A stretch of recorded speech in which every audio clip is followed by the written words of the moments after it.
정말 우리 참 좋았더라 교회 예배에서 찬양을 드리면 다른 거 하고 싶지 않고 정말 찬양만 계속 하고 싶어져요.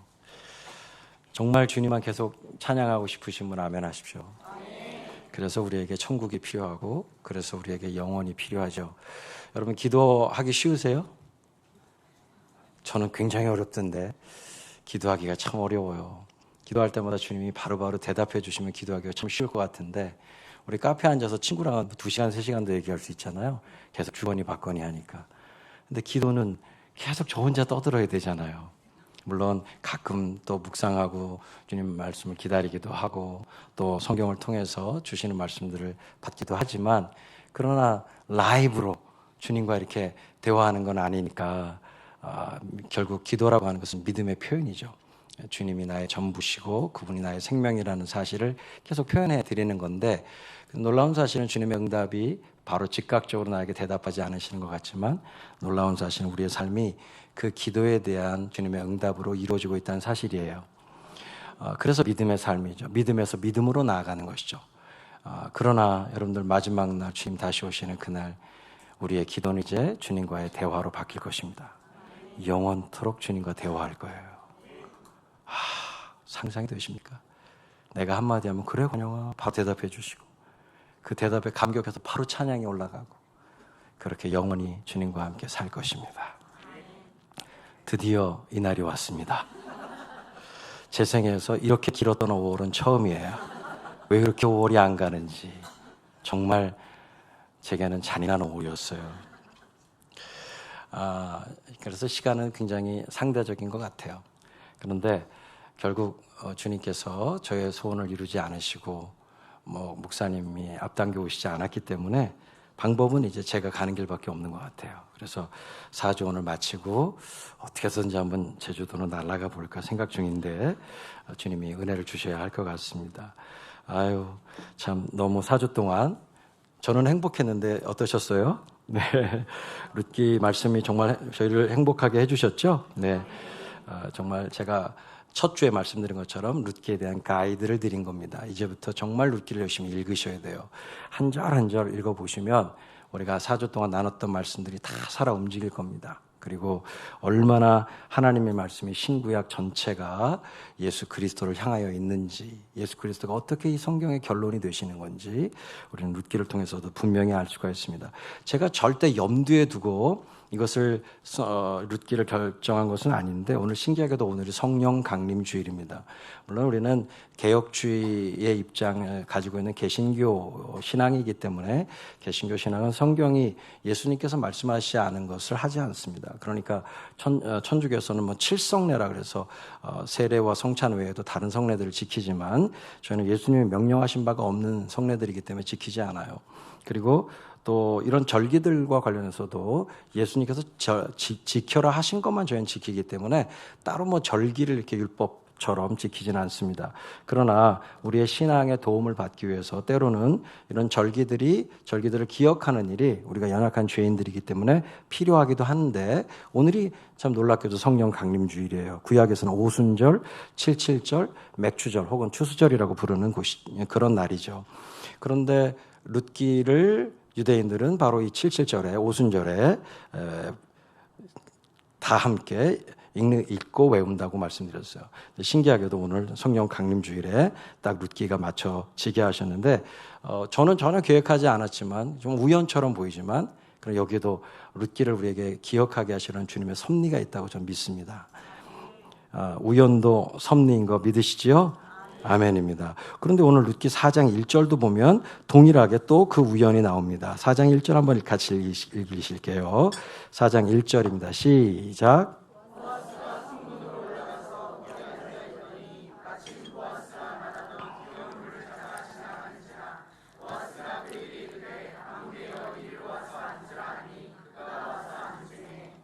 나오미가 3장 마지막 부분에서 기대했던 것처럼 보아스는 오늘 하루를 넘기지 않을 거야.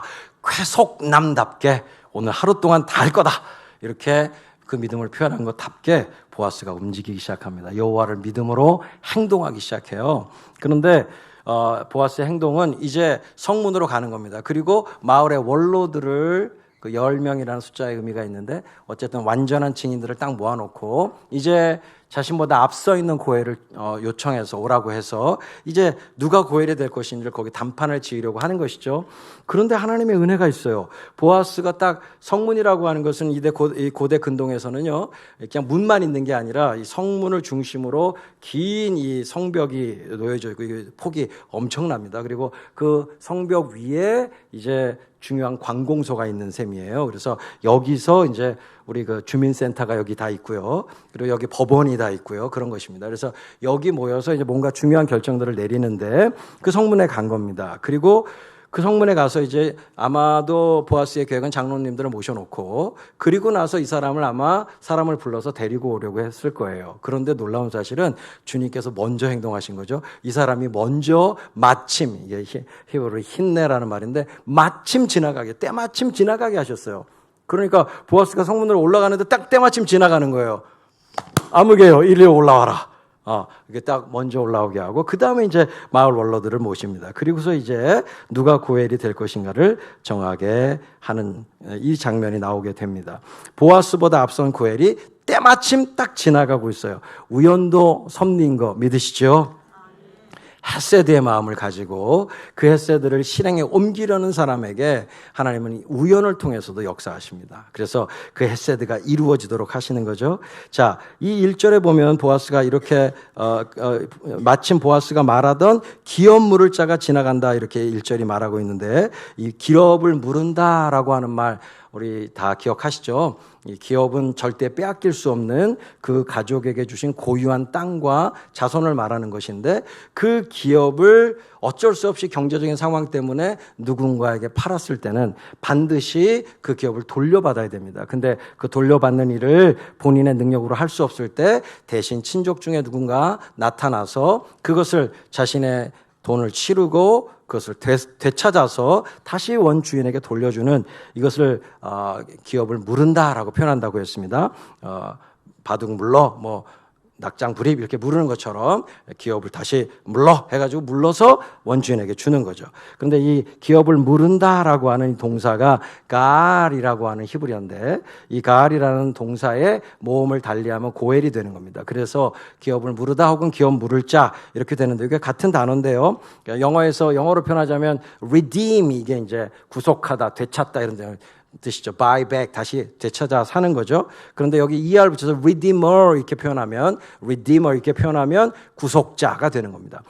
그런 것처럼 이제 히브리어에서도 이 가알이라는 동사로 이 모든 것들을 표현하는데 구약 성경 전체에 105회가 등장합니다. 그러니까 구약 성경에서 이 되찾는다라고 하는 건 굉장히 중요한 하나님의 주제라는 사실을 알게 돼요. 그런데 그 105회 중에 이 짧은 성경 룻기 1, 2, 3, 4장 이 4장의 짧은 성경 안에 무려 22번이나 이 가알이라는 동사가 나와요. 그러니까 얼마나 룻기가 이 기업을 물은다라고 하는 이것이 중요한지 알게 됩니다. 그런데 이 기업 물음의 정신에 대해서 우리가 성경을 통해서 확인할 수 있는 것은요. 첫 번째는 레위기 25장 23절에 보면 주님이 이런 말씀하세요. 모든 땅은 다 나의 것이기 때문에 너희들이 땅을 영원히 판다는 건 불가능해. 그럴 수 없어. 모든 땅은 다 나의 여호와의 것이야. 그렇기 때문에 경제적인 어려움 때문에 잠깐 팔 수는 있을지 몰라도 그 땅은 반드시 내가 너희들에게 지정한 대로 다시 돌아와야 돼. 이렇게 말씀하시죠. 모든 땅은 여호와께 속한 것이기 때문에 영원히 팔 수 없다는 원리에 근거한 제도가 바로 고엘 제도, 이 기업 물음의 제도예요. 두 번째 의미는요, 가족 연대 의미가 있어요. 땅은 가족에게 주신 것이에요. 그래서 그 땅을 그 가족에게서 떼어낼 수 없다는 믿음에 근거한 제도가 바로 이 고엘 제도입니다. 세 번째는 팔린 땅이 결국 원 가족에게로 돌아오는 길을 그래서 주님은 이 고엘 제도를 통해서 만들어 놓으신 건데요. 경제적으로 어려워서 어쩔 수 없이 나의 기업으로 주신 땅을 팔았어요. 그러면 그 땅을 다시 돌려받아야 되는데 돌려받는 방법이 세 가지입니다. 첫 번째는 오늘 주일 오후에 집에 가셔서 레위기 25장 말씀을 그러니까 TV 연속 보시기 전에 아니지. 그런 거 안 보시죠? 죄송해요. 제가 보니까 이렇게 세속적으로 말을 했네요. 어쨌든, 레위기 25장 말씀을 먼저 한번 읽어보십시오. 레위기 25장을 아주 라인 바이 라인으로 잘 읽어보시면 우리가 룻기 말씀이 이 레위기 25장의 토대 위에 쓰여져 있다는 사실을 금방 아실 거예요. 근데 거기 말씀을 잘 읽어보시면, 레위기 25장의 말씀을 읽어보시면 팔린 땅이 결국 그 임자에게로 다시 돌아오게 되는, 원 가족에게로 돌아오는 세 가지 길을 주님이 말씀하세요. 첫 번째는 고엘이죠. 그러니까 기업 물을 자가, 친족의 구원자가 대신 값을 치르고 다시 돌려주는 거가 첫 번째 방식이에요. 그런데 어떤 경우에는 그 고엘이 없을 수도 있고 어떤 경우에는 아무도 고엘로 나서지 않을 수도 있잖아요. 그럴 때 두 번째가 있어요. 그것은 뭐냐면 하나님께서 땅을 부득이하게 팔았던 그 본인에게 하나님이 복을 주셔서 경제적인 여유가 생기게 만드시고, 그래서 자신의 돈으로 다시 되찾아오는 거예요. 근데 다시 자신의 돈으로 다시 바이백을 할 때는요, 그 값을 어떻게 치르냐 하면 이것은 희년을 기준으로 해요. 희년이 뭔지 아시죠? 6년이라고 7년째를 안식년이라고 하셨어요. 이 안식년이 6번 되면은, 그러면 77이 49년이 지나가요. 그리고 7번 되면, 죄송해요. 그리고 7번의 안식년이 끝나고 그 다음 이어지는 해를 희년이라고, 주빌리라고 했습니다. 그래서 안식년 7번 뒤에 바로 붙어 있는 50년째 되는 날을 희년이라고 하는데요. 이 희년이 되면 모든 것을 다 하나님이 처음에 분배하셨던 대로 다 되돌려야 돼요. 그러니까 바깥으로 다 나갔던 사람들도 본래 자신의 기업으로 주신 땅으로 다 돌아와야 되고요. 그리고 어쩔 수 없이 땅을 팔아도 경제적으로 해결이 안 돼서 몸까지 팔아서 종이 됐던 사람도 다 다시 해방을 시켜줘야 돼요. 그래서 다 다시 자유인으로 돌아오게 만들어야 됩니다. 이것이 희년의 제도인데, 땅값을 그렇게 매기는 거예요. 그래서 본래 그 자신이 팔았던 땅의 값이 그냥 쉽게 저희가 이해하기 편하게 하는 겁니다. 50만 원이에요. 50만 원짜리 땅이 요즘 어디 있겠어요. 근데 50만 원이라고 치면은 그 50만 원이 희년이 가까워질수록 가격이 다운되는 거예요. 그러니까 첫 해 희년이 지난 바로 그 다음에는 그게 50만 원이에요. 1년 지나면 얼마가 될까요? 49만 원이 되는 거예요. 2년 지나면. 다 아시죠? 이 정도는 48만 원이 되는 거죠. 그래서 자기가 20년 동안 기업으로 갖고 있던 자기 땅을 갖고 있다가 20년 뒤에 너무 힘들어지고 경제적으로 어려워져서 그때 땅을 팔았어요. 그럼 얼마에 팔아야 되죠? 20년 다음이니까 30만 원에 파는 거예요. 근데 30만 원에 팔았던 그 땅을 자기가 도로 찾을 때 10년 뒤에 돈이 생겨서 다시 찾았어요. 그럼 얼마 주고 찾을까요? 너무 어려운가요? 네. 20만 원 주고 찾는 거죠. 그러니까 땅값이 희년을 기준으로 해서, 희년이 되면 다 돌아가야 되기 때문에 본주인에게, 그러니까 희년을 기준으로 땅값이 점점 떨어지는 게 이스라엘의 땅 제도예요. 지금도 그럼 얼마나 좋을까, 그죠? 땅값이 너무 비싸요. 자, 그런데 자기들이 주인도 아니면서 말이죠. 하나님이 주인이신데. 자, 하고 싶은 재밌는 얘기가 이 부분에 너무 많지만 시간이 없어요. 제가 11시 45분부터 설교를 했거든요. 그래서 어쨌든 빨리 달려야 됩니다. 자, 그래서 이제 이 고엘 제도를 통해서 우리가 이런 두 가지 되찾을 수 있는 방법이 있는데, 마지막으로 고엘도 없고 자기에게 그런 여유도 생기지 않으면, 되찾을 수 있는 힘도 생기지 않으면 마지막 방법은 하나밖에 없는 거예요. 그것은 희년을 기다리는 것입니다. 50년째가 되면, 희년이 되면 그건 무조건 다시 돌려받는 거예요. 할렐루야. 그래서 결국 희년이라고 하는 것은 이 땅과 기업의 주인이 하나님이심을 드러내는 거예요. 여호와 하나님께서 땅의 주인이신 것을 드러내는 제도가 바로 희년 제도인 거죠. 그래서 희년이 되면 땅도 하나님의 것이고 사람들도 하나님의 것이라는 것을 정확히 드러내시는 거예요. 그래서 결론적으로 누구도 해결 못해도 하나님이 희년이라는 말씀의 제도를 통해서 해결해 주시는 거죠. 이런 의미에서 우리는 하나님이 우리의 희년이시다라고 고백할 수 있어요. 할렐루야. 그런데 구약의 이스라엘 백성들은 50년이 돼야 희년을 맞지만, 아시죠? 예수님께서 이 땅에 오셔서 자신의 미션 스테이트먼트를 하실 때, 자신의 사명 선언문을 말씀하실 때 딱 이 희년의 말씀을 하셨어요. 이 희년과 관련된 말씀을 자신의 사명의 말씀으로 말씀하셨어요. 그 얘기는 뭐냐면 이제 예수 그리스도는 우리의 영원하고 완전한 희년이 되셨다는 겁니다. 그러니까 50년 기다릴 필요가 없는 거예요. 그냥 예수님께 기도하기만 하면, 예수님을 붙들기만 하면, 예수님의 이름을 부르기만 하면 그분이 곧장 우리의 희년이 되시는 거예요. 할렐루야. 여러분 찬송 기억하시죠? 언제나 주는 날 사랑하사 언제나 새 생명 주시나니. 아멘입니다. 그러니까 주님은 우리에게 언제나 생명을 돌려주세요. 우리가 쓰러지고 자빠져서 어려움을 겪을 때, 내가 마치 예수님의 생명이 아닌 것처럼 살아서 주님 앞에 너무 부끄러울 때, 그럴 때 다시 무릎 꿇고 주님의 이름을 부르면, 그리고 주님이 나의 생명인 것을 고백하면 바로 그 순간에 언제든지 새 생명을 부어주신다, 이런 얘기입니다. 주님은 우리의 영원하며 완전한 희년이 되셨습니다. 자, 우리는 룻기를 통해서 예수 그리스도께서 우리의 영원하며 완전한 고엘이신 것을 알게 됐어요. 뿐만 아니라 그분은 우리의 아무도 빼앗을 수 없는 기업이 되어주셨다는 것도 알게 됐어요. 이제 예수 그리스도가 우리의 희년이라는 사실도 알게 하신 것입니다. 그러므로 같이 해보겠습니다. 예수면 다다. 아멘이세요? 예수면 다예요. 우리 찬송가 중에 예수님은 누구신가, 그 찬송 가사 읽어보시면 예수님이 정말 모든 것 되시잖아요. 예수님이 모든 것의 모든 것 되시죠. 정말 예수 그리스도 한 분이면 충분한 것입니다. 할렐루야. 자, 이 기업 물음의 정신을 또 기억해야 될 것은 이 기업을 물을 때 순서가 있다는 사실입니다. 레위기 25장 48절 49절에 보면 노예로 종으로 팔려간 사람을 되찾아올 때 누가 먼저 책임이 있는가를 말씀하세요. 첫 번째는 당연히 형제입니다. 피를 나눈 형제가 먼저 해야 되고요. 그런데 그 형제가 그럴 수 없을 때, 여력이 없을 때 그 다음에 삼촌이 나서야 돼요. 그리고 삼촌이 안 될 때는 사촌이 나서요. 사촌이 안 될 때는 가장 가까운 근족이 그 일을 해야 되는 것이죠. 몸이나 땅이나 마찬가지일 것으로 예상돼요. 그래서 몸만 그렇게 그 순서로 다시 사오는 게 아니라 땅의 경우도 그 순서로 책임져야 될 것을 우리는 레위기 말씀을 통해서 가늠해 볼 수가 있습니다. 그런데 고엘의 역할에 있어서 가장 중요한 포인트가 뭘까요? 고엘의 역할에 있어서 가장 중요한 건 sacrifice, 희생이에요. 희생이 없이는 불가능한 게 고엘이에요. 사랑에서 비롯된 자발적 희생만이 진정한 고엘을 가능하게 합니다. 자, 오늘 이 4장 본문 말씀이 정말 제가 공연으로 정말 룻기를 보여드리고 싶어요. 룻기를 공연으로 하게 되면 이 4장이 얼마나 다이내믹한 장면인지 아시게 될 거고, 이 재판 장면에서 보아스가 보이는 모습이 얼마나 놀라운 모습인지 알 수 있는데, 그냥 우리가 이렇게 이 개정개혁판으로 읽으면 이게 밋밋해요. 예, 그런데 이게 사실 진짜 너무 놀라운 말씀이에요. 이 보아스가 정말 이 4장 장면에서요, 얼마나 진짜 다이나믹한 그런 액션을 취하고 있는지 우리가 정말 알아야 되는데 어떻게 보여드리지? 네, 어쨌든 기도해 주세요. 광야가 룻기를 만들 수 있도록.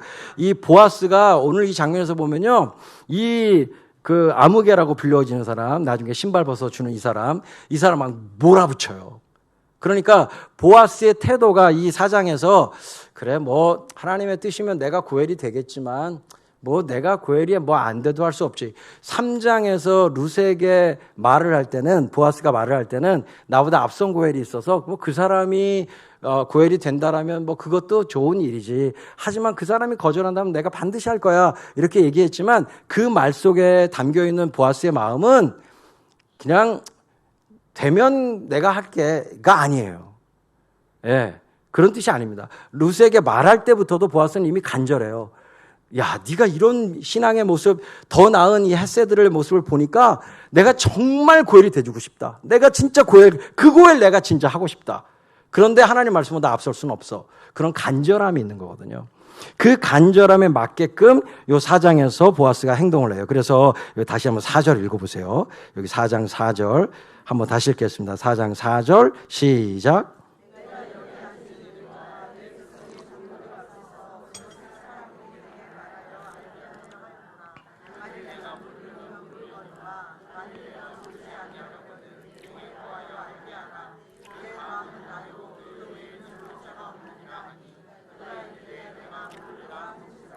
이 구절이 말입니다. 보아스가 이 사람 막 몰아붙이는 거예요. 막 몰아붙이는 거예요. 그래서 막 몰아붙이고, 그 다음에 이제 5절도 읽어볼 텐데, 5절은 막 허를 찔러요. 이러면서 우리는 뭘 알겠다면 이 보아스의 헤세드에서 기인한 치밀한 전략과 계획을 볼 수 있어요. 예. 뭐 어떤 영화의 헤드카피가 뭐 그런 게 있던데, 뭐 너에겐 다 계획이 있구나. 뭐 요즘 그런 게 한때 유명했잖아요. 그런 것처럼 이 장면에서 딱 우리는 알 수 있어요. 보아스에게 이미 전략과 계획이 있다는 거. 무계획적으로 여기 온 게 아니에요. 보아스는 다 전략을 짜가지고 왔어요. 이 사람이 이렇게 말하면 내가 이렇게 말해야지. 이렇게 하면 이렇게 해야지. 이런 생각을 다 하고 온 겁니다. 그래서 될 대로 되라지. 이게 절대로 아니에요. 보아스는 치밀한 계획을 세워가지고 온 거예요. 그래서 이 사람 막 몰아붙이는 겁니다. 네. 근데 여러분 그렇잖아요. 사람이 막 몰아붙임을 당하면 하기 싫어지잖아요. 그죠? 제가 막 집을 청소하고 설거지를 하고 있다고 마음을 먹고 딱 이렇게 일어나가지고 그걸 막 하려고 그러는데 그때 마침 집사람이 딱 제 아내가 들어오면서 띵동하고 딱 들어오면서 뭐해 청소 좀 해놓지 이게 뭐야 설거지 좀 해놓지 이렇게 몰아붙이면 딱 하기 싫어지죠. 그런 것처럼 오늘 보아스가 네가 고엘해 하면서 막 몰아붙이는 거예요. 네가 나보다 앞선 고엘이잖아. 너 정말 이 나오미의 땅 네가 사 이러면서 막 몰아붙이니까 이렇게 막 몰아붙이면 이 사람이 사실 하기 싫어지죠. 겁이 나고 이렇게 왜 이렇게 몰아붙여? 이거 안 해. 뭐 이렇게 말하기 쉬운 거죠. 근데 예상과 달리 보아스의 예상과 달리 이 사람이 그럼 내가 할게 이렇게 한 거예요 지금. 예. 그러니까 보아스가 이렇게 만약에 그래도 한다라고 하면 내가 어떻게 해야지 생각해 온 거죠. 그래서 5절을 말하는 거예요. 5절 읽어보시죠. 5절 시작.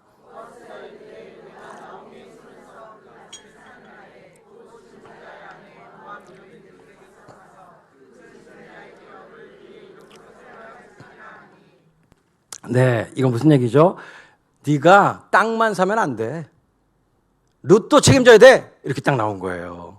그러니까 허를 찔린 건데요. 자, 이게 무슨 말이냐면 4절에서 이 보아스가 이 사람에게 앞선 고엘에게 말을 할 때요. 2인칭으로 막 몰아붙이는 거예요. 네가 해. 막 이렇게 몰아붙이거든요. 네가 고엘이야. 네가 살 거니? 네가 살 거면 사. 이러면서 계속 몰아붙인 거예요. 그런데 놀라운 사실은 거기 만일 네가 사지 않는다면, 네가 물으지 아니한다면 너는 내게 구하여 알게 하라 이렇게 말하잖아요. 근데 이때 히브리어상으로는 여기 만약 네가 사지 않을 거라면, 네가 물으지 않을 거라면 할 때 네가가 여기 성경에는 우리 한글 성경이나 영어 성경은 우리가 이해하기 쉽게 2인칭으로 되어 있어요. 네가. 그런데 실제로 히브리어로는 그가예요. 3인칭이에요. 그러니까 조금 해석하기 어렵죠. 이 사람 보고 그가라고 말한 것 같으니까 그게 아닌 거예요. 보아스가 이거 말할 때 말하고 있는 대상이 달라지고 있는 겁니다. 그러니까 자, 네가 앞선 고엘이지? 어떻게? 나오미가 지금 밭을 내놨어. 기업을 내놨다고 살 거야? 네가 고엘 할 거니? 이렇게 막 몰아붙였어요. 그래놓고 만일 그가 사지 않겠다면, 물으지 않겠다면 너 나한테 말해. 자, 그가 이렇게 할 때 누구한테 말한 거죠? 마을 원로들한테. 그 장로님들과 증인들한테 말하는 거예요. 그러니까 딱 돌아서 그가 사지 않겠다, 물으지 않겠다고 한다면 말이죠. 그럼 너 나한테 말해. 그럼 내가 살 거야. 이렇게 말하는 거죠. 그러니까 이렇게 보아스가 액팅을 하고 있는 거예요. 굉장히 다이나믹한 액팅을 하는 거죠. 그러니까 가만히 있어서 수동적으로 자, 네가 앞선 고엘인데 어떻게 하겠니? 뭐 이런 게 아니라 굉장히 다이나믹해. 네가 너 할 거야? 할 거니? 그가 안 한다면 너 나한테 말해. 그럼 제가 할 겁니다. 이렇게 지금 아주 강력하게 보아스가 굉장히 간절하게 절실하게 이걸 하고 있는 거예요. 보아스의 마음이 좀 느껴지십니까? 안 느껴지세요? 네, 나중에 공연으로 보세요. 네, 드라마틱하게 하는 겁니다. 정말 드라마틱도 전략이죠. 이 보아스의 드라마틱한 전략을 보여줘요. 그런데 신기하게도 이렇게 보아스가 몰아붙였을 때 여기 내가 물으리라 이렇게 해버렸단 말이죠. 이 사람이. 자, 우리 룻기 전체를 알고 있는 우리 입장에서는 이 사람이 내가 물으려 그럼 내가 할게 이렇게 했을 때 우리 모두는 다 긴장감이 생기죠. 안 되는데 얘가 하면 안 되는데 보아스가 고혈돼야 되는데 왜 한다 그러지? 우리 긴장이 딱 생기죠. 네, 긴장감을 유발하는 말을 이 사람이 했어요. 이 사람이 왜 한다고 했을까요? 주판을 굴린 거죠.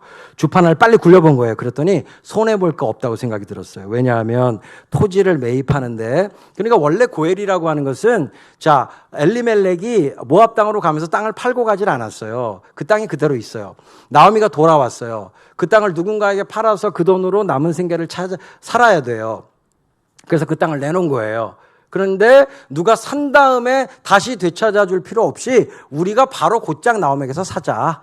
그래서 나홈에게 그 돈을 줘서 돈도 주고 그리고 그 땅이 그냥 엘리멜렉의 땅으로 남도록 하자라고 어떻게 보면 더 나은 고엘의 역할을 지금 제안하고 있는 것입니다. 근데 이렇게 했을 때 이 사람이 주판을 딱 굴려보니까 이 땅값을 내가 나홈에게 주는 거 돈이 들지, 하지만 어쨌든 그 땅은 당분간 내 소유가 되니까 그 땅의 소산을 통해서 농사를 통해서 내가 그 돈을 회수하면 되지 뭐. 그리고 나오미의 땅으로 돼 있지만 그러나 여자니까 나오미 죽으면 자손도 없으니까 어차피 내 땅이다 이런 생각 든 거죠.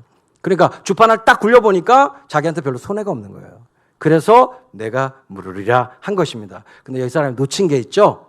뭘 놓쳤어요? 누굴 놓쳤어요?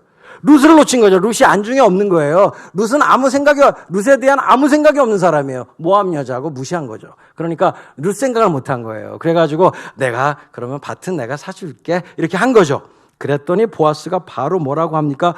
룻도 사야 돼 이렇게 말하는 거예요. 그러니까 우리나라 성경에는 룻에게서 사야 된다 이렇게 되어 있지만 히브리어 원어적으로 보면 룻도 사야 된다라고 강력하게 표현한 거예요. 그러니까 네가 밭만 사면 안 돼, 땅만 사면 안 돼, 룻도 사들여서 룻에 대한 모든 책임을 네가 져야 돼 이렇게 말하는 거죠. 그러니까 허를 딱 찔린 거예요. 여러분, 룻이 젊습니다. 앞으로 살 날이 창창해요. 이 사람보다, 기업 물을 사람보다 더 오래 살 거예요. 그러니까 먹여 살리려면 돈 들어가요. 거기다 룻하고 만약에 이렇게 해서 아이를 낳으면 그 아이 양육비도 다 책임져야 돼요.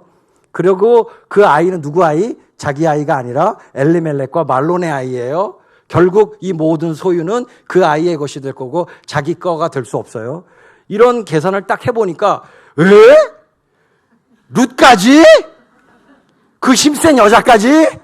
룻이 얼마나 힘센지 들으셨죠? 에? 그 여자까지.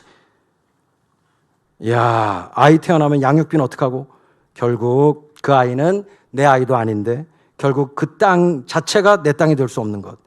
그 땅의 소산으로 그 모든 비용을 감당하는 것은 무리일 뿐만 아니라 자칫하면 내 재산마저 축나게 된다 이렇게 생각한 거죠. 그러니까 내가 왜 난 못해 네가 해 이렇게 하면서 어떻게 했죠? 신발을 벗어서 너 가져! 그래서 신발을 준 겁니다.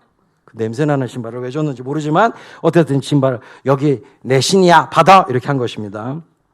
여러분, 신발을 준다는 건 무슨 뜻일까요? 신발이라고 하는 것은 사실 권한을 뜻하는 말이에요. 성경에 보면 하나님께서 이런 말씀하시죠. 네가 밟는 땅, 그 땅을 다 내가 너에게 주리라. 그러니까 땅을 밟는다라고 하는 것은 성경에서 밟는 개념은 소유의 개념이에요. 근데 그 밟는 게 신발이기 때문에 신발이 소유를 상징하는 거예요. 그러니까 신발을 벗어서 줬다라고 하는 것은 권한을 부여한 거예요. 권한을, 자신에게 있는 고유한 권한을 준 겁니다. 사실 고엘의 권한이 고엘의 의무라고 보는 게 맞지 권한이라고 보긴 좀 그렇죠. 그러나 영적인 안목에서 보면 고엘은 권한이에요. 여러분, 마지막 날 주님으로부터 받을 상을 생각해 보세요. 이 고엘의 의무를 충실히 수행한 그에게 주님이 주실 면류관을 생각해 보세요. 생각해 보면 고엘은 이 땅에서는 의무처럼 느껴지지만 그러나 하늘의 관점에서는 하나님이 그 사람에게 주신 고유한 권한입니다. 저희 광야 아트 미니스트리가 문화사역하는 연약한 단체다 보니까 많은 정말 감동적인 그런 후원을 많이 받죠. 물론 우리 참 좋았더라 교회 가족들이 제일 많이 후원하시죠. 너무 늘 감동을 받아요. 그런데 그렇게 우리에게 후원하시는 분 중에 제가 너무 감사합니다 이렇게 표현하면 가끔 이렇게 받으시는 분이 있어요. 특권이죠. 이렇게 저희를 섬겨주셔서 너무 감사합니다. 무슨 말씀을요, 목사님? 저에게 주신 특권이죠. 하나님이 저에게 프리빌리지를 주신 거죠. 특권입니다. 여러분, 우리가 누군가를 위해서 희생할 수 있고 그리고 우리가 누군가를 위해서 뭔가를 대가를 지불할 수 있다면 그것은 영적인 안목에서는 우리에게 주신 대단한 특권인 것입니다. 아멘이시죠? 그래서 그 권한을, 이 신발에 담겨있는 고엘의 권한을 그냥 보아스에게 넘긴 거예요. 그런데 나중에 집에서 찾아보세요. 신명기 25장 5절에서 10절에 보시면 한 여인이 제사장들에게 찾아와서 이 사람이 지금 나는 남편 죽었고 이 첫 번째 시동생 동생이 나를 취하여서 아이를 낳아서 우리 남편의 이름을 계속해서 이 혈통 안에 남아 있게 해줘야 되는데 이 사람이 계대 결혼을 안 합니다. 계속 거부합니다. 그래서 제가 지금 데리고 왔으니까 재판해 주세요. 이렇게 끌고 나오는 장면이 있어요. 근데 그때 다시 마지막으로 물어보죠. 너 정말 그럴 거야? 너 정말 그 계대 결혼 안 할 거야? 네 고엘의 의무를 다 안 할 거니? 하고 물어보죠. 그럴 때 넌 죽어도 못 하겠어요. 이렇게 하면 그때 그 형수가 어떻게 하냐면 그 사람의 신에서 신발을 벗겨요. 그리고 신발을 벗겨서 그 말씀해 보면 조금 더 리얼한데 신발 벗기고 그 얼굴에다 침을 탁 뱉어요. 모욕을 주는 거죠. 그리고 나서 그 시동생의 집에 간판 붙어요. 뭐라고 간판 붙냐면 신발 벗긴 자의 집. 이렇게 되는 거예요. 그러니까 고엘의 의무를 하지 않은 것이 그토록 이스라엘 안에서는 사실 수치스러운 일인 겁니다. 근데 이 사람 어떻게 했죠? 여기 보아스가 신발을 벗겼나요? 자기가 스스로 벗어서 보아스한테 주죠. 무슨 뜻입니까? 수치감이 전혀 없다는 거예요. 한마디로 말하면 이 사람은 자기의 재산을 유지하는 데는 관심이 있고 자기의 이름을 유지하는 데는 관심이 있을지 모르지만 자신의 친족의 이름을 유지하는 일에는 관심이 없는 사람인 거예요. 그러니까 이 사람이 놀랍게도 성경에는 아무개라고 기록이 된 겁니다. 친족의 이름을 유지하는 일에 관심이 없는 사람은 성경에서 아무개로 취급당하는 거예요. 이 사람도 이름 있었을 거 아니에요. 근데 보아스가 아무개요 이리로 올라오시오 이렇게 말하고 있잖아요. 물론 뭐 여보시오 뭐 이런 의미겠지만 그러나 이름이 뻔히 있을 텐데 이름을 부르지 않았다는 사실은 성경은 이 사람이 자신의 친족의 이름을 소중히 여기지 않는다면 이 사람의 이름 역시도 소중히 여김 받지 못한다는 걸 보여주고 있는 것입니다. 예수 그리스도의 이름을 소중하게 여기지 않는 자들은 예수 그리스도에게서 소중히 여김을 받지 못할 거예요. 결론적으로 보아스는 고엘은 자발적이고 일방적인 희생이 전제되어야 한다는 사실을 강변하고 있는 것입니다. 고엘의 핵심은 자발적이고 일방적인 희생이에요. 다른 말로 하면 제한 없는 limitless, 제한 없는 희생, 그리고 조건 없는 희생. 그러니까 무제한적으로 책임져 주는 것. 이것이 고엘에 있어서 가장 중요한 포인트라는 것을 보아스가 이 사람과의 대화 가운데서 보여주고 있는 것입니다. 한마디로 말하면 보아스는 희생의 결론을 내리고 온 거예요. 희생의 결론. 나 limitless, 제한 없이 unconditionally 난 무조건적으로 고엘이 될 거야. 내가 무제한 책임져 줄 거야. 내게 주신 모든 걸 다해서 고엘의 역할을 할 거야. 라고 하는 고엘의 결론, 희생의 결론을 내리고 온 것입니다. 이 4장의 장면은 보아스가 얼마나 그 결론을 분명히 내리고 왔는지를 여러 가지 모습을 통해서 우리에게 보여주고 있어요. 사랑하는 하늘가족 여러분, 예수 그리스도를 믿는다는 것은 한마디로 말하면 결론 내리는 거예요. 십자가가 생활화된다는 것은 십자가로 결론 내리는 겁니다. 여러분 우리가 믿음의 길 가다가 정말 내가 이런 생각 자주 드시죠? 내가 그리스도와 함께 죽었다고? 나 주님과 함께 죽었는데 왜 이런 생각하지? 나 주님과 함께 죽었는데 나 왜 이런 말하지? 나 주님과 함께 죽었는데 나 왜 이런 죄 짓지? 그런 생각이 들면서 과연 내가 그리스도와 함께 죽었다는 이 믿음의 고백이 무슨 의미가 있을까? 그런 회의감이 몰려올 때가 가끔 있으시죠? 저만 그런가요? 죄송합니다. 네, 저는 좀 자주 그런 편인데. 근데 그런 회의감이 몰려올 때 여러분 꼭 기억하셔야 돼요. 결론을 내린 것과 결론을 내리지 않은 것은 하늘과 땅 차이예요. 내가 그리스도와 함께 죽었고 내 안에 그리스도께서 사신다라는 결론을 내려야만 진짜 회개할 수가 있어요. 돌이킬 수가 있는 거예요. 아버지 집이 어딘지 알아야 돌아가죠. 십자가가 어디 꽂혀 있는지 알아야 그 십자가로 나아가죠. 내가 그리스도와 함께 죽었다는 사실이 선포되고 결론 찍어져야 내가 그리스도와 함께 죽은 자답지 않게 믿음으로 살지 않을 때 회개가 일어나게 되는 거죠. 그러니까 내가 그리스도와 함께 죽었고 십자가가 나의 삶의 결론이라고 하는 이 결론을 찍지 않으면 믿음은 사실 기초가 없는 거예요. 반석이 없는 겁니다. 그 집은 허물어질 수밖에 없어요. 반석 위에 세운 집만 끝까지 유지될 수 있어요. 그 반석은 십자가의 결론인 거예요. 할렐루야. 희생의 결론인 겁니다. 희생의 결론을 찍지 않으면요 고엘이 될 수 없어요. 여러분 하나님의 일은 희생이 없이 되는 일이 하나도 없어요. 하나님의 이름 처음부터 끝까지가 희생이에요. 희생 없이는 성립 불가능입니다. 하나님의 모든 일이 사실은 희생 자체예요. 하나님이 천지를 창조하셨죠. 할렐루야. 이것이 하나님의 희생인 거 믿어지십니까? 여러분, 우리 하나님은요, 만유보다 크신 하나님이세요. 하나님이 만드신 온 우주 만물보다 크신 분이세요. 할렐루야. 그런데 그분이 자신을 드러내기 위해서 만물을 창조하시는 순간 자기 자신이 만물 안에 제한되도록 하신 거예요. 예수 그리스도께서 만유보다 크신 주 하나님이신데 그 하나님의 아들이 인간의 몸으로 오시는 순간 자기를 초라한 인간의 육체로 제한하신 거예요. 그러니까 하나님의 모든 일은 사실은 희생 자체예요. 창조도 희생이시고요. 그리고 섭리하심도 희생이시고요. 그리고 우리를 구속하시고 구원하시는 일도 희생인 거예요. 하나님의 모든 일은 처음부터 끝까지 희생이에요. 우리의 영원하며 완전한 고엘 예수 그리스도를 보십시오. 성육신 하시는 순간부터 마지막 부활 승천하셔서 하나님의 보좌 우편으로 돌아가시는 승귀라고 표현하는데 그 승귀하실 때까지 사실상 예수님의 모든 것이 희생인 것입니다. 그분이 다시 높아지신 게 뭐 그분에게 유익하겠어요? 원래 그 자리신데? 원래 그 자리에서 출발해서 원래 그 자리로 돌아가신 거예요. 그게 뭘 얻은 게 있으세요? 주님은 처음부터 끝까지 다 우리를 위해서 버리신 것밖에 없어요.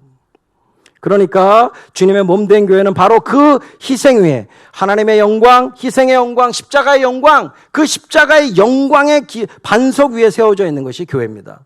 피로 값주고 사셨다는 표현은 바로 교회가 희생의 토대 위에 세워져 있다는 것을 말하고 있는 것이에요. 그렇기 때문에 교회의 영광 역시 희생인 것입니다. 할렐루야. 교회의 영광은 희생이에요. 그 교회가 얼마나 교회다운가, 그것은 하나님을 향한 희생과 우리 형제 자매들을 위한 희생과 그리고 이웃들을 위한 희생이 얼마나 분명한가에 따라서 그 교회의 정체성은 정해지는 거예요. 그 교회가 얼마나 교회다운가는 그 희생에 따라서 희생의 척도로 결정되는 것입니다. 자, 교회가 무엇인가에 대해서 오늘 베들레헴 공동체가 몇 가지를 보여줘요. 자, 첫 번째는요, 같이 한번 저를 따라 주시겠습니까? 교회란 증인 공동체다. 자, 룻기 4장 9절부터 보시면 9절과 10절에서 보아스가 이제 이 사람이 신발 벗어주면서 네가 해 이렇게 하니까 그래 내가 하마 이렇게 하면서 자 여러분이 증인이세요. 저 이제 나오미의 모든 것, 나오미로부터 모든 것을 살 겁니다.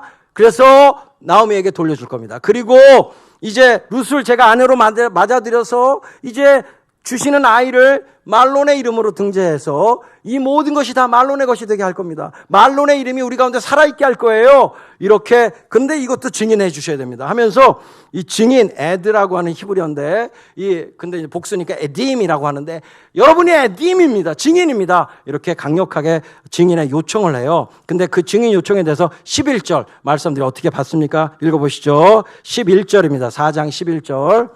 룻기 4장 11절 읽겠습니다. 시작.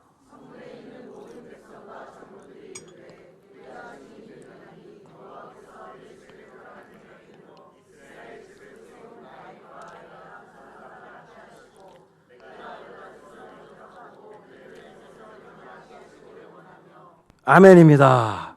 여러분이 오늘 증인입니다. 이렇게 말하자 보아스가 여러분이 오늘 증인이세요. 이렇게 말하니까 동네 사람들과 원로들이 아멘! 우리가 증인입니다! 이렇게 받고 있는 거예요. 에딤! 우리가 증인이에요! 이렇게 받고 있어요.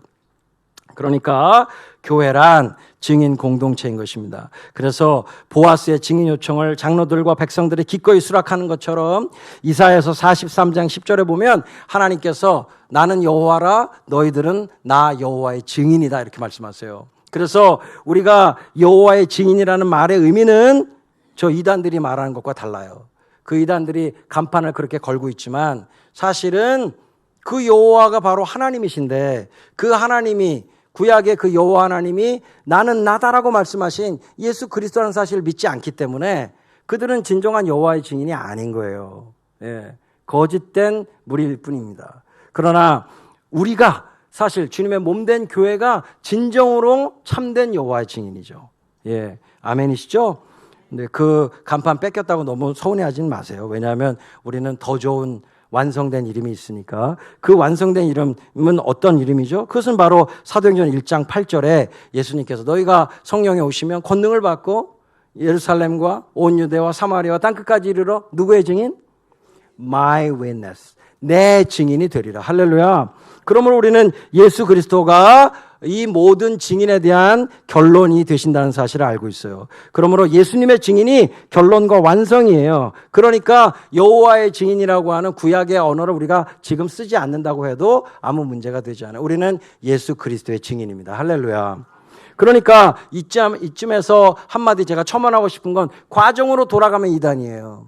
예수 그리스도를 향하여 성경은 점진적으로 계속 계시해서 이런 걸 계시의 점진성이라고 하는데 성경이 점진적으로 나아가서 마지막에 이분이 결론이야 라고 딱 결론을 찍어주는 게 예수 그리스도거든요.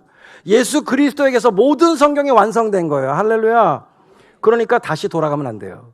예수님에게서 완성됐기 때문에 우리는 그 결론을 붙들고 주님과 함께 그 결론까지 나아간 과정들이 물론 의미가 있고 그 과정들이 예수님과 함께 믿음의 삶을 살아가는데 우리에게 여러 가지 교훈들을 주기 때문에 우리가 이렇게 지금 룻기를 살피듯이 살펴보지만 그렇다고 해서 예수 그리스도의 완성을 부정하고 과정으로 돌아가면 이단이 되는 거예요. 장길자, 내가 하나님 어머니야. 그분이 나의 어머니가 아니신 걸 정말 감사해요. 그 장길자를 하나님 어머니로 모시고 있는 그 하나님의 교회라는 그 사람들은 지금도 유월절을 지키고 초막절을 지켜요. 미친 거예요. 지금도 많은 사람들이 현혹당해서 막 예루살렘 가야 된다 그러고 뭐 성지순례, 여러분 그거 성지 아닙니다. 그냥 기독교 물품 파는 유적지죠. 예. 주님과 함께 날마다 믿음으로 살아가는 우리의 삶의 터전이 성지지. 거긴 기독교 유적지예요. 유적지. 다 장사하는 거죠. 그게 뭐 그렇게 대단한 겁니까, 여러분? 그죠? 다시 막 예루살렘으로 가야 된다라고 하고 다시 막 이 혈통상 이스라엘이 중요하다고 외치는 사람들 정말 조심하셔야 돼요. 예수 그리스도로 다 결론됐고 그분 안에서 우리는 더 이상 유대인과 이방인의 벽이 없어요. 다 허무셨어요. 이제는 예수님의 사람들이냐 아니냐만 중요해요. 그러니까 메시아닉 주 이런 것도 이름이 웃긴 거예요. 메시아, 예수님을 메시아로고는 믿는 유대인 그런 건 없어요. 크리스찬이냐 아니냐만 있는 거지. 아멘이시죠? 절대로 과정으로 돌아가시면 안 돼요. 요즘 너무 헷갈리는 분들이 많아서 제가 강조합니다. 과정으로 돌아가시면 안 돼요. 우리는 예수 그리스도는 완전한 결론을 준 사람들이에요. 아멘? 절대로 그리로 돌아가면 안 됩니다. 저 이초석이라는 사람이 그 초막절 하잖아요. 지금도 그 초막절 믿는 사람들은 초막절, 유대 절기 때 초막절 되면 다 텐트 치고 막, 요즘 캠핑이 그래서 유행했나? 어쨌든 그런 식으로 해요. 정말 우습기 짝이 없어요. 그거 안 하면 구원을 못 받는데요.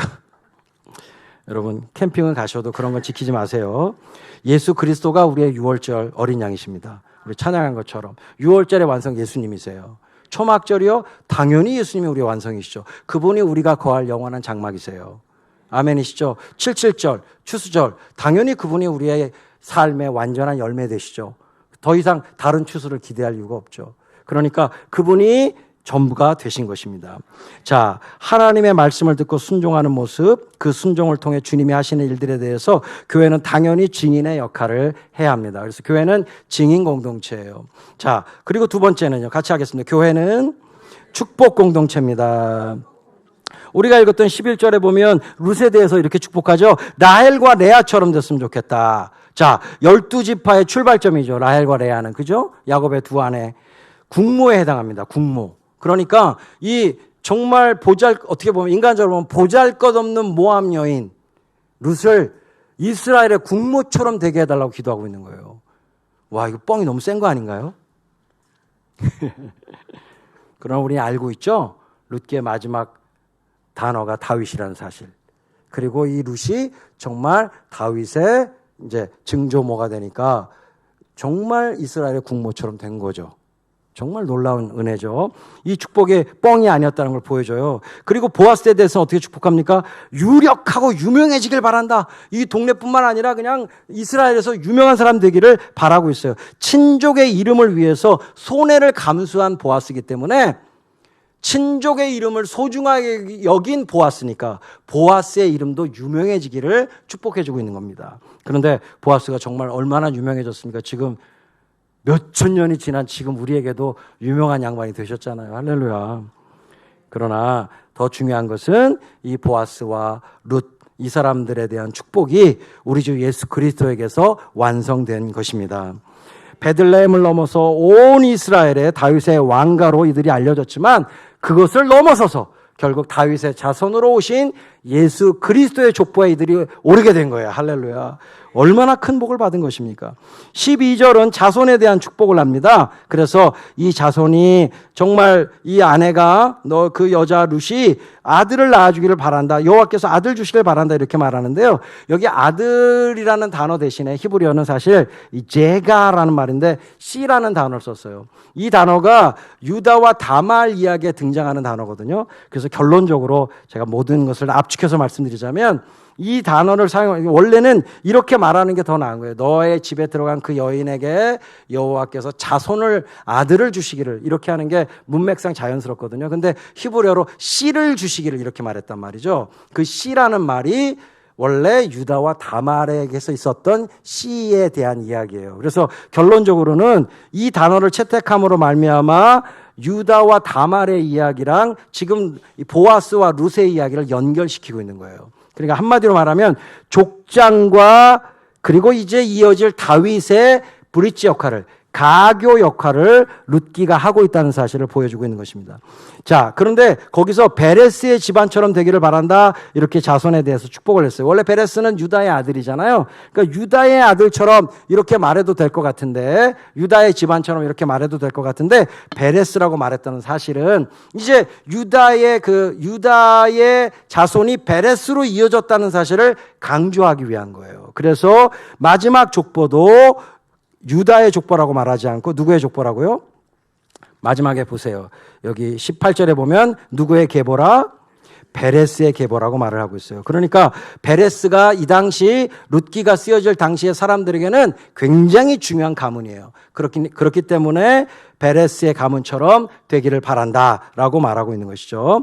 자, 세 번째 같이 해보겠습니다. 이 증인 공동체고 축복 공동체인 교회는 거기서 멈추면 안 되고 같이 하겠습니다. 교회는 희생 공동체입니다. 교회는 그저 쉐어링하는 데서 멈추면 안 돼요. 나누는 데서 멈추는 게 아니라 나눔을 넘어서서 비록 나에게 좀 손해가 되더라도 그 손해를 감내하면서까지도 희생을 하는 공동체예요. 그게 교회예요. 그래서 나눔을 넘어 희생 공동체로 나아가는 것이 교회의 본질입니다. 고엘 공동체죠. 룻과 보아스의 희생을 높이 평가하면서 베들레헴 사람들이 그 높이 평가하는 데서 멈추지 않고 자신들도 이 집안을 위해서 해야 할 희생이 있다면 할 것이라는 것을 암시하고 있는 것입니다. 자, 그래서 여러분들 성경에서는 이 기업 무르기를 거부하는 것, 구속할 수 있는 순간에 구속하지 않는 죄가 얼마나 큰 죄인지 여호와 하나님께서 시범을 보이시죠. 그래서 여러분 성경에서는요, 이렇게까지 하실 필요가 있나 싶은데 그렇게까지 하시는 케이스들이 나타나요. 그러니까 유다와 다말의 이야기에서도 그 형의 그것을 계속 거부하고 그 오난이라는 동생이 계속 거절하잖아요. 씨를 얻는 것에 대해서. 그러다 하나님께서 그냥 죽여버리시죠. 그리고 사도행전에서도 아나니아와 삽비라. 사실 엄밀하게 보면 자신이 팔았던 그 재산의 절반만 바치고 절반은 숨겨놓은 거거든요. 그런데 말로 거짓말을 했죠. 이게 전부라고. 그러면 어떻게 보면 재산의 절반만 교회에다 헌금해도 하나님께 드려도 그 당시에 가난한 예루살렘 사람들을 위해서 드려도 대단한 거 아닙니까? 그런데 왜 성령께서 죽여버리시죠? 성령의 공동체는 거짓이 존재하면 안 되기 때문이에요. 진실한 공동체, 진리의 공동체가 돼야 되는데 자신의 헌신을 거짓으로 이렇게 과장하게 되면 그것이 점점 퍼져나가면 초대교회 전체의 질서가 문란해지기 때문에 성령께서 시범 케이스로 강력하게 다루신 것입니다. 그러니까 성령께서 강력하게 시범 케이스로 다루실 때는 무서워요. 성경에서 이런 기업 무르기를 거부할 때 그 오난이라는 사람 예수님 하나님께서 죽여버리셨어요. 그래서 결론적으로는 이 고엘이 될 수 있는 순간에 고엘이 되지 않는 이 죄가 여호와께서 죽이실 만큼 무서운 죄라는 사실을 성경은 말해주고 있는 것입니다. 마지막으로 우리가 룻기를 정리하면서 룻기 말씀의 마지막 메시지로 주님이 우리에게 주시는 메시지는 족보입니다. 룻기의 마지막 족보를 다시 한번 읽어보실게요. 자, 한 가지 질문을 드리고 싶어요. 룻기 4장 10절에 보면 보아스가 이제 이 모든 것 기업을 물러서 누구의 이름으로 하겠다 그랬어요? 말론의 이름으로. 그죠? 그러니까 엘리멜렉의 집안의 이름으로 이 모든 걸 등지하겠다라고 말을 했어요. 그렇으면 보아스의 그 말을 따라서 룻기의 마지막 족보가 사실은 누구의 족보가 되는 게 맞죠? 엘리멜렉과 말론의 족보가 되는 게 맞죠? 그런데 다시 읽어보시겠습니다. 누구의 족보가 기록되어 있는지 다시 한번 읽어보시죠. 18절부터 22절까지 시작.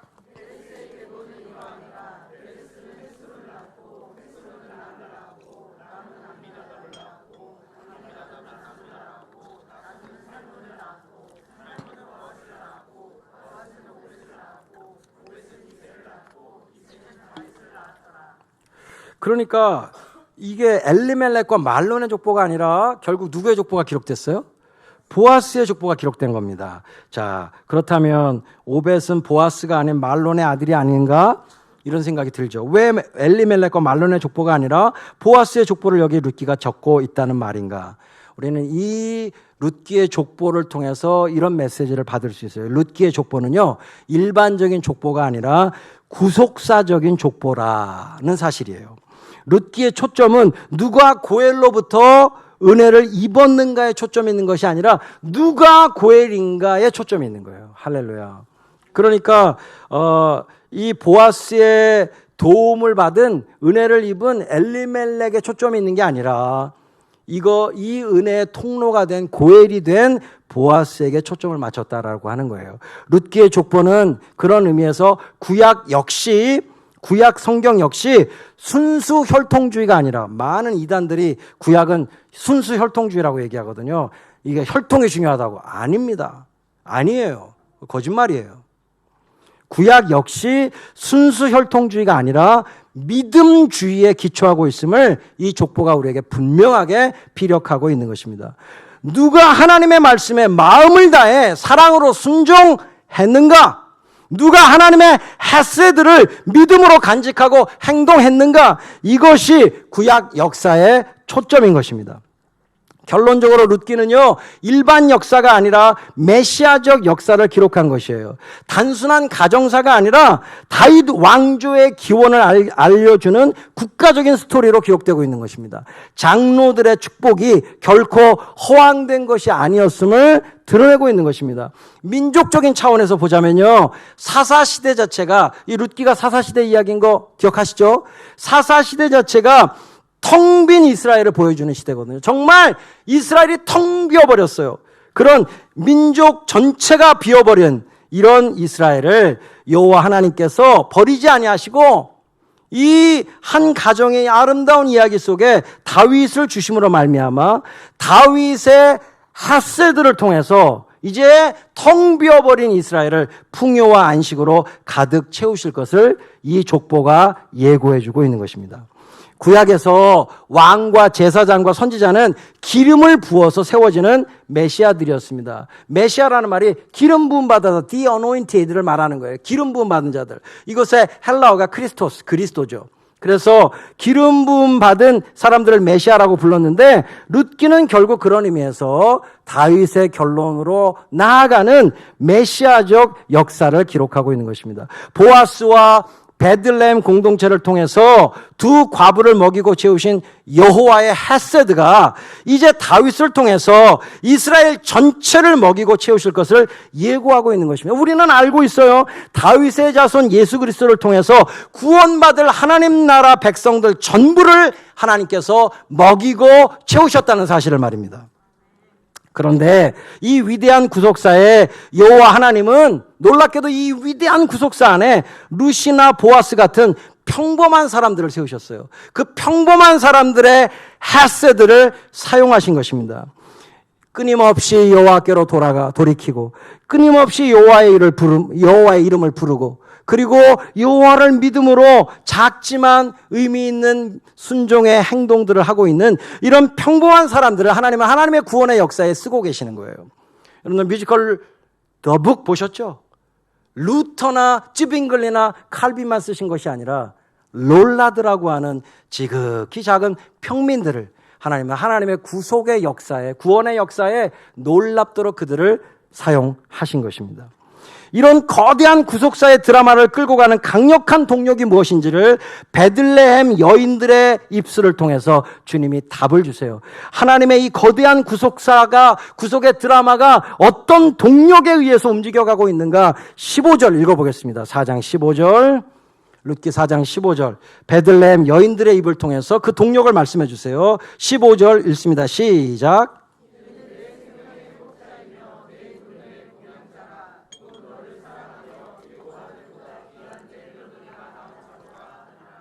아멘. 여러분 무엇입니까? 이런 거대한 구속의 드라마를 끌고 가는 강력한 동력이 뭐라고 표현하고 있는 겁니까? 한마디로 사랑이다라고 말하고 있는 거예요. 사랑이 동력이다라고 말해요. 죽기까지 함께하는 룻의 사랑. 아니 죽음 너머까지 자신의 시어머니와 함께하겠다는, 나오미와 함께하겠다는 그 룻의 사랑, 그 놀라운 이 아합은 이제 동사인데 그의 구체적인 행동하는 이 사랑을 하나님께서 하나님의 위대한 구속사를 이끌어 가시는 숨어있는 동력으로, 동인으로 보여주고 계시는 거예요. 한마디로 말하면 결론 내린 사랑. 우리 같이 해볼까요? 결론 내린 사랑. 요한복음 3장 16절 하나님의 결론을 말씀하시죠. 하나님이 세상을, 저와 여러분을 이처럼 사랑하사 독생자를 주셨으니 이는 그를 믿는 자마다 멸망하지 않고 영생을 얻게 하려 하심이라. 하나님의 결론 내린 사랑, 만세 이전에, 태초 이전에, 창조 이전에 아들을 내어주기로 결정하신 하나님의 결론 내린 사랑. 로마서 5장 8절 우리가 아직 죄인 되었을 때, 우리가 아직 죄인이고 하나님이 누군지 알지도 못하는 그때에 하나님께서 자신의 독생자를 우리에게 아끼지 않고 내어주심으로 말미암아 우리를 향한 하나님의 사랑을 확증하셨느니라. 우리가 아직 죄인 되었을 때, 알지 못할 때 하나님은 이미 우리에 대한 결론을 내리셨다는 거예요. 사랑하기로. 그 하나님의 결론 내린 사랑이 하나님의 구원의 역사를 이끌어가는 동력이 되는 것이고, 그 하나님의 헤서드와 사랑을 생명으로 받은 사람들에 의해서 하나님의 역사는 지금도 계속되고 있는 것입니다. 룻기 족보의 마지막 단어가 뭐라고 했죠? 그것은 바로 다윗이라는 단어였어요. 룻기의 첫 이름은 누구죠? 1장 2절에 엘리멜렉이라는 사람의 이름이 처음 등장합니다. 엘리멜렉이라는 의미는 엘은 하나님이고 멜렉은 왕이라는 뜻입니다. 하나님은 왕이시다. 나의 하나님은 왕이시다라는 뜻을 갖고 있어요. 자, 이 엘리멜렉과 마지막 이름인 다윗의 이름을 수미상관으로 연결해 본다면, 왕이신 나의 하나님이 사사시대의 텅 빈 이스라엘을 끝까지 추적하여 사랑하셔서 다윗 왕을 선물로 주심으로 이스라엘을 구속하고 채우시는 해피엔딩의 구속사가 바로 룻기라는 사실을 이 엘리멜렉과 다윗이라는 이름을 통해서 우리에게 말씀하고 계시는 것입니다. 여러분들 고린도후서 8장 9절은 한번 읽고 마지막 결론 내겠습니다. 고린도후서 8장 9절입니다. 고린도후서 8장 9절 말씀. 우리의 구원이신 주님께서 우리를 위해서 어떤 일을 하셨습니까? 고린도후서 8장 9절.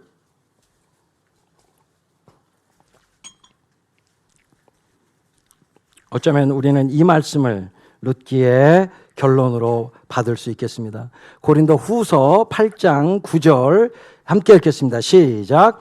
우리 주 예수 그리스도의 은혜를 너희가 알거니와 부요하신 이로써 너희를 위하여 가난하게 되심은 그의 가난함으로 말미암아 너희를 부요하게 하려 하심이라. 할렐루야. 우리 주님은 모든 것을 가지신 부요한 분이시지만 우리를 부요하게 하시려고, 우리를 채워주시려고 자신을 비우셨다는 사실을, 자신이 스스로 가난해지셨다는 사실을 이야기하고 있습니다. 결국 룻기의 결론은 무엇입니까? 룻기의 결론은 이것입니다. 4장 11절, 12절, 13절, 14절 4절 말씀을 우리 읽으면서 룻기의 결론적 한 이름을 함께 다시 만나시겠습니다. 4장 11절부터 14절까지 그 이름이 나올 때마다 큰 소리로 읽으시면서 함께 읽어보시죠. 11절부터 14절까지입니다. 4장 시작. 성문에 있는 모든 백성과 장로들이 이르되 우리가 증인이 되나니 여호와께서 네 집에 들어가는 여인으로 이스라엘의 집을 세운 라헬과 레아 두 사람과 같게 하시고 네가 에브라스에서 유력하고 베들레헴에서 유명하게 하시기를 원하며 여호와께서 이 젊은 여자로 말미암아 내게 상속자를 주사 네 집이 다말이 유다에게 낳아준 베레스의 집과 같게 하시기를 원하노라 하니라. 이에 보아스가 룻을 맞이하여 아내로 삼고 그에게 들어갔더니 여호와께서 그에게 임신하게 하심으로 그가 아들을 낳은지라. 여인들이 나오미에게 이르되 찬송할지로다. 여호와께서 오늘 내게 기업 물을 자가 없게 하지 아니하셨도다. 이 아이의 이름이 이스라엘 중에 유명하게 되기를 원하노라. 할렐루야. 결국 룻기의 결론은 무엇입니까? 여호와 하나님이십니다. 이 모든 룻기의 역사 오직 여호와께서 하신 것입니다. 여호와 스스로 계신 하나님, 에고 에임이 나는 나다라고 자신을 밝혀주신 바로 그분 우리 주 예수 그리스도, 우리의 영원하며 참되시며 완전하시고 우리를 향하여 한없는 사랑을 베푸시는 사랑의 왕, 오직 예수 그리스도 그분만 찬양을 받으셔야만 합니다. 룻기를 통하여 그 누구도 찬양을 받으면 안 돼요. 오직 여호와 한 분만 찬송 받으셔야 합니다. 다른 누구도 높일 수 없어요. 오직 예수 그리스도 한 분만 찬양을 받으셔야만 합니다. 오직 여호와만 높임 받으시기를 원하시는 분, 아멘 하십시오. 찬양으로 우리의 사랑의 왕이신 예수 그리스도 그분을 높이겠습니다. 우리는 하나님의 형상을 따라 지음받았습니다. 우리 하나님은 어떤 분이시죠? 우리 하나님은 하나님 스스로 혼자 막 드시면서 맛있다, 배부르다, 와 신난다 이런 분이 아니시라 하나님의 자녀들이 맛있게 먹고 만족하는 것을 너무나 기뻐하시는 분이세요.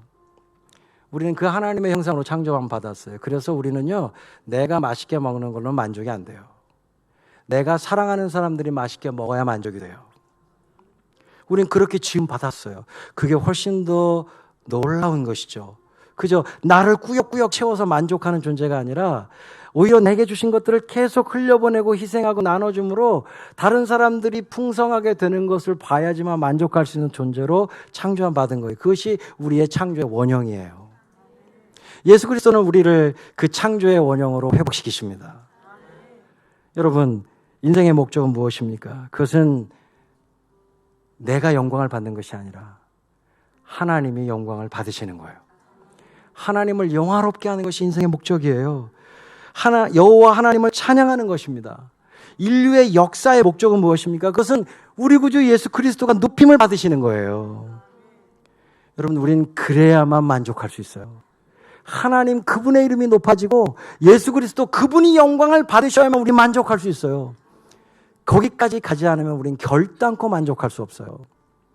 이 완전하며 참된 만족을 위해서 우리의 남은 삶, 우리 주 예수 그리스도만 높이는 이 참된 일에 우리의 남은 삶이 오롯이 드려지는 놀라운 복이 있으시길 주의 이름으로 축원합니다.